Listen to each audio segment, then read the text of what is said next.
Hi there friends, bienvenidos, my name is MadHatterMads and today we are going to be trying something a little bit different.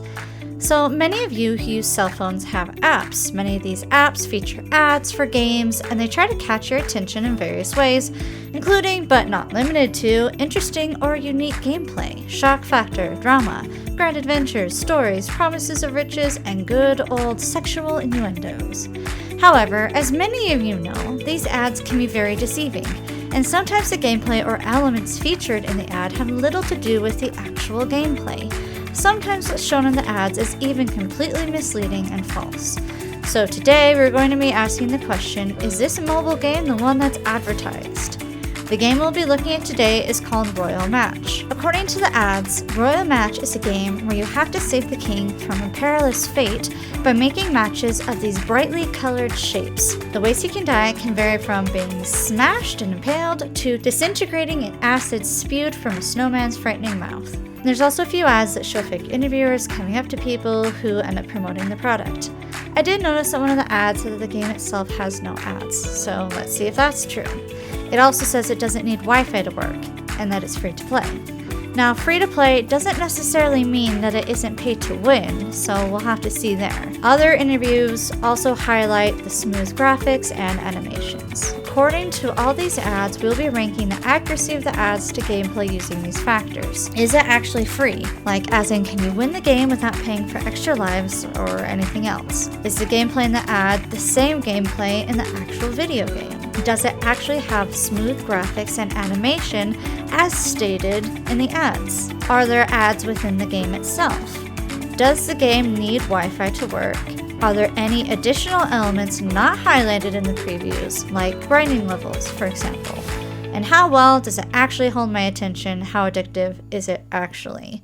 And ultimately, is this a game I'd like to play myself? So far playing it, there's no peril, which is disappointing, but honestly, not unexpected. It looks like I'm adding stuff to be built, like the castle and the fountain, which was something not highlighted in the ads. One thing I really didn't like was that under the leaderboard section under players, it had the world box, but then in another box, it showed which state I'm currently in, which I do not like at all. I specifically marked that I did not want the app tracking me or my data, so that makes me very unhappy.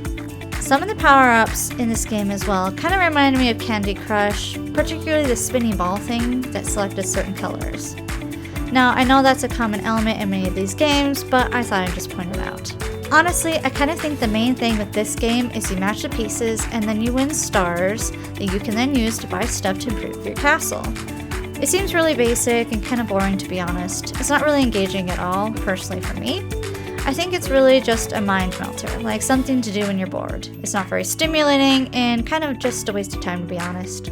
I imagine the levels get harder and harder, and it's more rewarding when you complete those hard levels, but it seems like a quick serotonin hit, and that's kind of it. It's just something to keep you going if that's your kind of thing. Also, you can feel the vibration when the matches are made, like when you get a pair. And maybe that could do something for some viewers. Over here, there's a shop where you can buy power-ups with real money.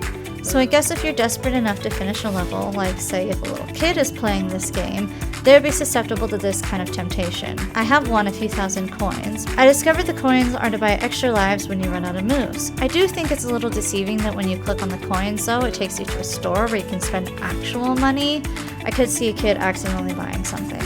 When I saw the King's Nightmare as a level, I admit that did catch my attention and I was hopeful that there would be something more interesting than breaking boxes and grass hedges to save things. So I was pleasantly surprised when I actually got to save the king himself. There was a part of me that was tempted to let him burn to death though, but I liked that the element of the game was actually there. The chances to save him though were few and far between, which I disliked. That was the whole focus of the ads, and it's not really in the game that much. How would I rate this game? Well, is it actually free? Yes, it does appear like you can win this game without needing to buy anything. It does take a certain level of skill, as I played more, I got to higher and higher levels, it did get more difficult and it was a bit harder. However, I had gotten so many coins, I was able to buy myself more lives and it wasn't too difficult. I do believe you could beat this game without actually paying for anything. Is the gameplay in the ad the same as the gameplay in the actual game? Somewhat. Like I said, there was that King's Nightmare level that was actually like the ads shown.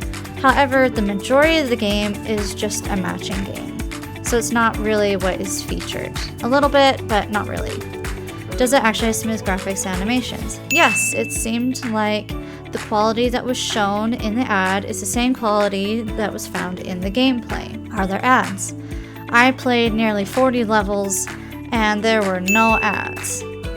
Does it actually need Wi-Fi?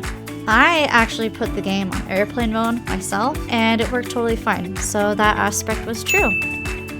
Are there any additional elements not highlighted in the previews, like grinding levels? There are a ton of grinding levels, and there are additional gameplay elements, like decorating the castle, that are not featured in the ads. That kind of seems to be the motivation of the game. You make the matches so you can get these stars to decorate the castle. That's the objective, not necessarily to save the king. So I feel like it's deceptive in that way. How well does the game actually hold my attention, and how addictive is it really? Personally, it was incredibly boring for me. I really didn't have that much fun. I kind of dreaded playing it, to be honest. And I don't know, I'd have preferred more of a challenge, something a bit more different or engaging. And 8, how would I rank this? Like, is this a game I would play again in the future? Nope. Personally, I'd rank this as a not worth your time kind of game. The ads were deceptive in my opinion, showing you always helping the king in peril. I was impressed and surprised that that element of gameplay actually existed, but it's not a consistent theme in the game. It pops up maybe every 10 levels or so. And I think because of that and a few other things, it's not really a game that I'd come running back to. But you know what? If you feel differently and you love this game, that's totally fine. I want you to be happy with what makes you happy. If there's any other games you want me to look at, please let me know in the comments. As always, be sure to like, comment, and subscribe. And be sure to be kind to yourself and be kind to others. Take care. Bye-bye.